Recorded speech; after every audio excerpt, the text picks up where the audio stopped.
Hello again. Thank you very much for joining me here on Movie Ninja. Tonight I'm going to be talking about Season 2 of Netflix's epic fantasy series, The Witcher.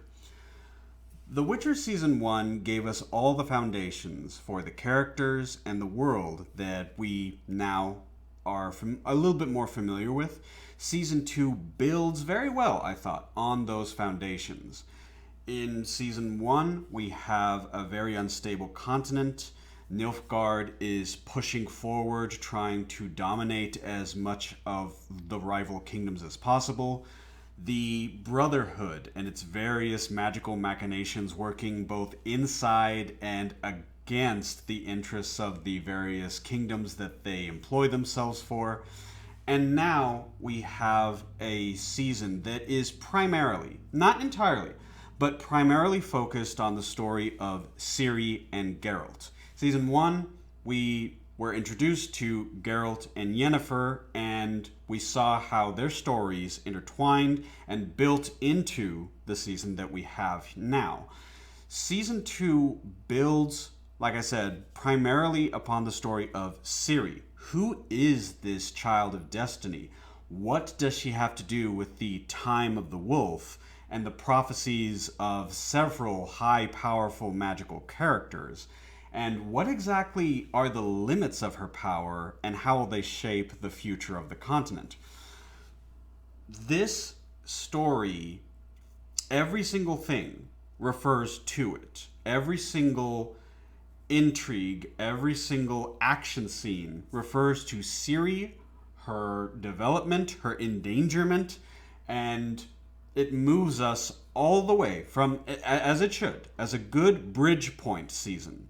From season 1 to season however. Like, for wherever we leave off in season 3, this is a good bridge point.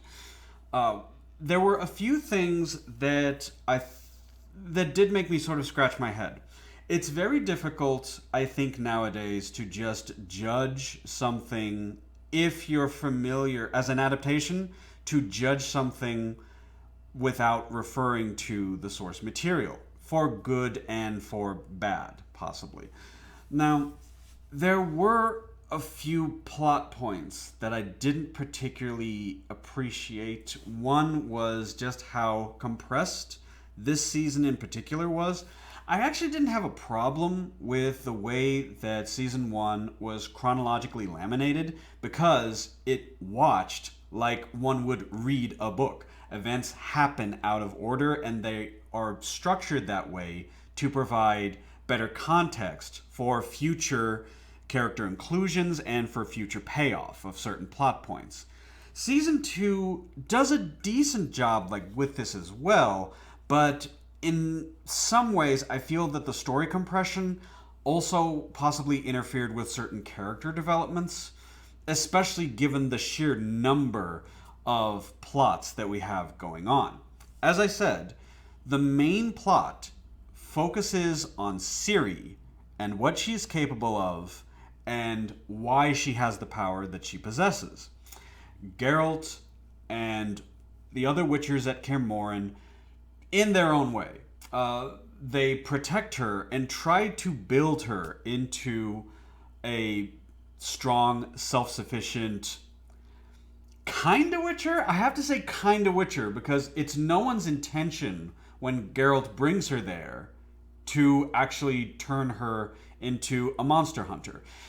Mostly because, it's put very clear out there that she is Geralt's ward. She is really just there for her own protection and nothing more. Unfortunately, it's unavoidable. Given the environment that Ciri has at Kaer Morhen, it's unavoidable that she would engage in combat training and possibly even some magic training as well. Geralt struggles with the prospect of being a father figure to someone. He never intended to fully adopt his child Surprise, and now that he has, he can no longer afford to be the stoic, neutral, wandering hunter, because there is someone that completely depends on him now. Ciri herself also struggles for agency and to find a comfortable place where she is now in the story and how her origins possibly led to the destruction of her family. From here, as I mentioned, there are a number of intrigues. All of them more or less center on this child of destiny, the child that will play a crucial role in the time of the wolf and will be the central focus of the Wild Hunt. They have not gotten to that point as of yet. They make a reference to it at the very, very end of the season, but they still remain somewhat mysterious. So, I mean, like, there is like one scene where they make a reference to who and what the Wild Hunt are, but they don't take it too far to where, you know, like, they don't make too many promises that perhaps they won't be able to keep. Who knows? I believe that we are looking at a third season of this. The numbers haven't come out, and I'm not entirely sure exactly if there has been a successful greenlit season 3. I'd be very surprised if there wasn't, because this series, as I mentioned, from season 1 to season 2, has actually done a very good transition, I feel. The characters are struggling with their own personal limitations. Yennefer, unfortunately, finds herself in an extremely compromised situation throughout the season. As I mentioned, Geralt struggles with being both a protector and a father figure to Ciri. Ciri, as I mentioned, is struggling with not just controlling her power, but trying to better understand how to implement it to protect those that she loves. So from here, we also have a greater understanding of the world that we live. As we learn more about Ciri, we are also learning more about the primordial history of this world, of the continent, and exactly what happened in the past of this world that led eventually to this young woman being as powerful as she is. And now we have to also be concerned with, on a story sense, we also have to concern ourselves with, if she continues to build her power, what will she become? You know, it's not just about all of the royalties and the magicians and the mercenaries and everyone that is like focused in on her. Like, of course we're concerned for her well-being, but we're also concerned by the very end of the season as to what she might be capable of if she comes into full dominion of her abilities. So from episode 1 to episode 8, I thought there was a very good linear payoff. I did appreciate how much more streamlined this season was. Even though I didn't take issue with the laminated story structure of season 1, I did appreciate how straightforward it was. And every now and then you could feel like a little bit distracted by a lot of the ancillary plots. When I say plots, I mean it in more than one definition. The plot, of course, being plot points, narrative points, but also all of the schemes. Plots as in plans and schemes, and just all of the possibilities that everyone surrounding our main characters is really just, you know, hand-wringing, and like their future plans for using or destroying Ciri. Now, aside from that, I'm not going to go too much farther. As I mentioned, I enjoyed the season. I thought that the action was very well paced. As I said, the storyline was very linear, streamlined.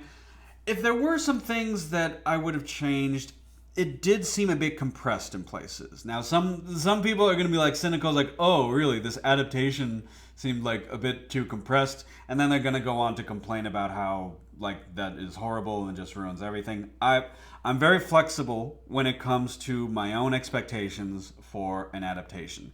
You can't take every single word on the page and then just put it perfectly up on the screen. We have several decades of cinema and television that have proven that, unfortunately, y'all, it's just not possible.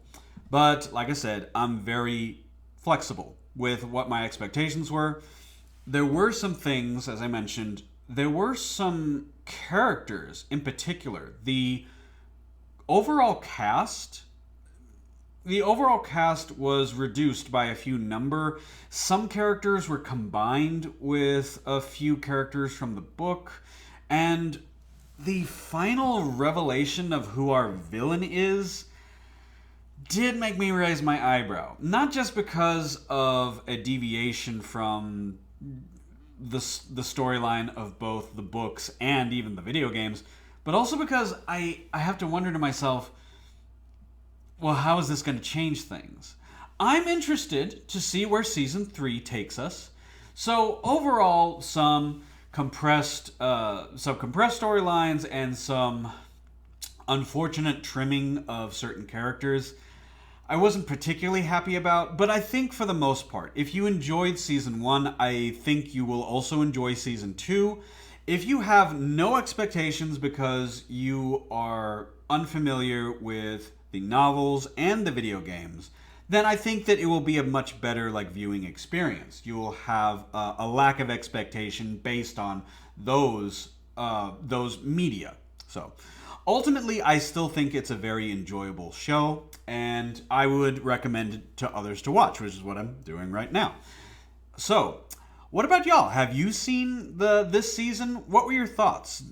Where do you think the series is going? And I can say that even as someone who is a little bit more familiar with just the novels. I've read up to Lady of the Lake. I'm familiar with the video game playthroughs. You can't really base too much on the playthroughs because the video games have alternate endings. So, I mean, it's based on your character decision, things would turn out differently given X, situation. But, anyway, I think they've made enough changes to where you do have to speculate, even if you're somewhat familiar with those other, media formats.